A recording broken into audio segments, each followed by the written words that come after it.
naman ng Department of Budget and Management o DBM na mabayaran ang lahat ng hindi nababayarang atraso para po sa health emergency allowance sa katapusan po ng susunod na taon.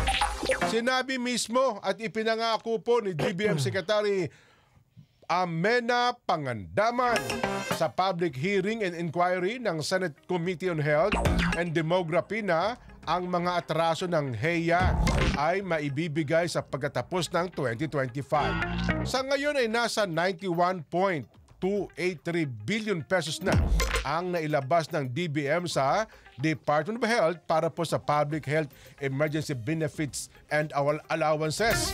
Saklaw po nito ang special risk allowance, COVID-19 sickness at death compensation, maging ang ilang karagdagang mga benepisyo ng mga health worker mula po sa taong 2021 hanggang 2023.